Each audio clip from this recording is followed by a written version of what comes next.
Assalamualaikum warahmatullahi wabarakatuh. Saudara-saudaraku sebangsa setanah air yang saya cintai, saya banggakan.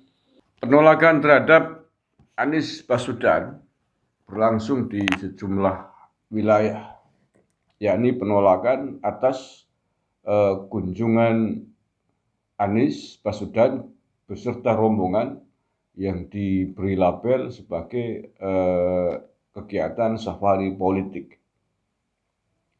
Ada banyak wilayah yang menolak kedatangan Anies Baswedan.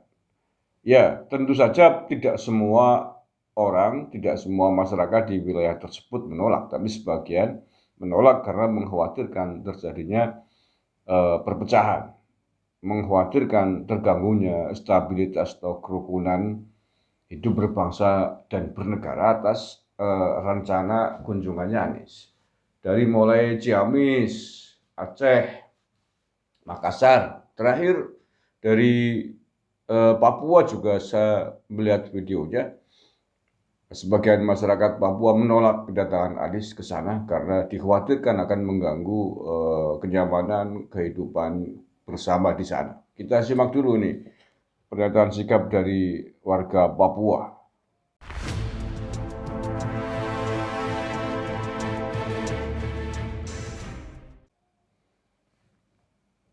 Dalam kaitan diketahui bahwa Anies Baswedan berencana melakukan kunjungan ke Papua untuk menghadiri peresmian kantor DPW Nasdem serta kegiatan lain yang dinilai sebagai bagian dari politik praktis.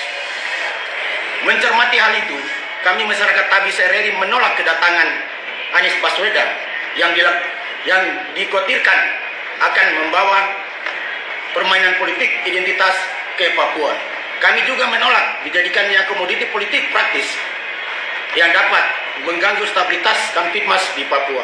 Pernyataan sikap. 1. Kami masyarakat Tabis RRI mendesak agar Anies Baswedan membatalkan rencananya ke Papua karena dapat membuat gaduh. 2. Kami masyarakat Tabis RRI cinta damai dan menolak adanya permainan politik identitas yang dapat memicu konflik seperti di Jakarta. 3. Kami masyarakat Tabis RRI menolak dimanfaatkan sebagai komoditi politik praktis. Demikian dan terima kasih.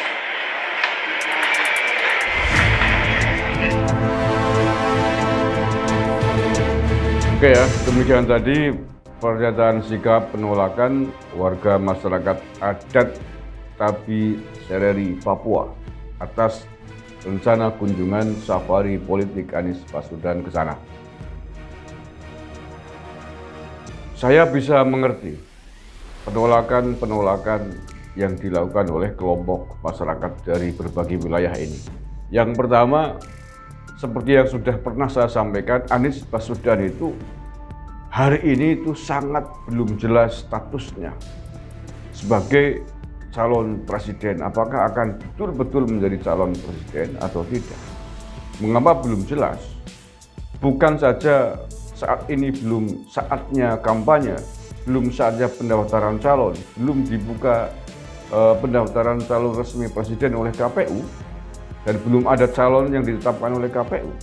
Tetapi dari partai pengusungnya saja sampai hari ini, Anies Baswedan masih belum jelas. Belum jelas ada kesepakatan koalisi antara Nasdem, PKS, Demokrat, ataupun yang lain.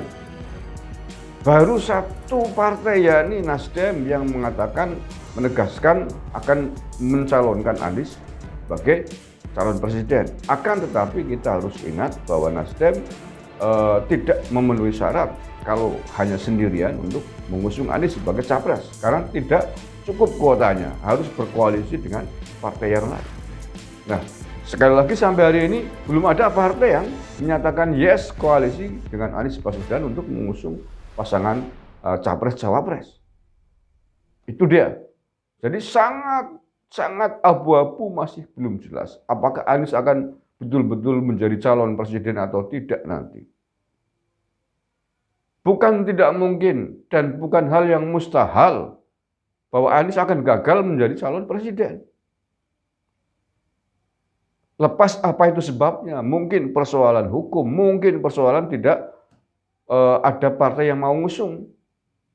Nah, Pertanyaannya adalah, mengapa dalam kondisi yang masih sangat abu-abu ini, masih belum jelas ini, Anies terus berjalan, berkeliling, mengadakan safari politik, mengenalkan diri atau dikenalkan diri oleh timnya sebagai calon presiden 2024 itu nalar dari mana?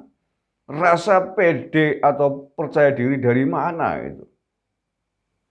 Kalau Demokrat, PKS, dan Nasdem sudah bareng-bareng mengatakan yes akan mengusung Anies sebagai calon presiden besok, masih bisa dimaklumi. Oke lah, artinya tinggal nunggu waktu saja nanti, nunggu waktu KPU membuka pendaftaran calon, kan begitu. Nah ini belum ya, kemana-mana hanya dengan Nasdem. Ini justru menurut saya secara politik semakin membuat jurang pemisah yang jauh antara Nasdem dengan partai lain yang akan digait untuk menjadi koalisi. Mengapa saya katakan akan semakin menjauh, semakin membuka jurang lebar? Ya tentu saja PKS, Demokrat atau partai lain yang akan mengusung merasa dicurangi ya, merasa enak saja.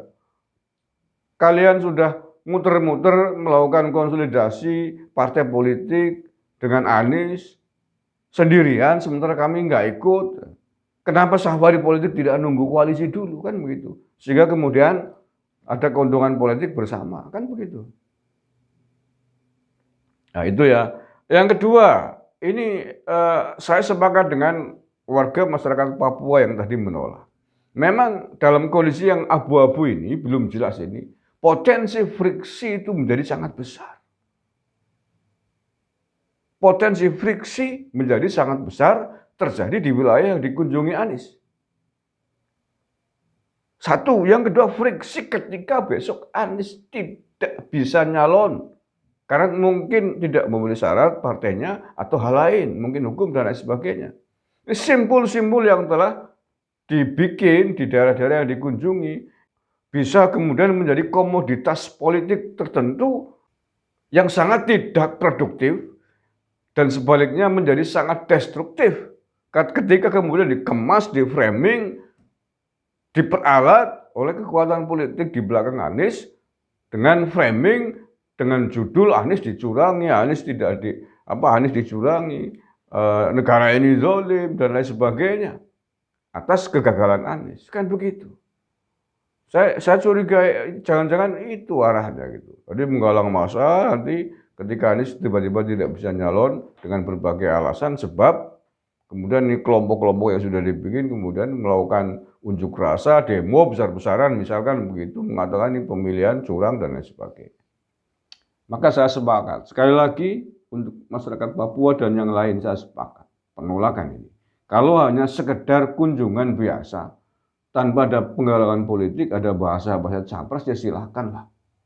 Konsolidasi partai Nasdem kayak atau partai apa begitu. Nggak usah ada bahasa-bahasa calon presiden dan lain sebagainya. Nggak usah ada deal-dealan, komitmen, deklarasi, capres. Nggak masalah. Ya. Terima kasih. Assalamualaikum warahmatullahi wabarakatuh.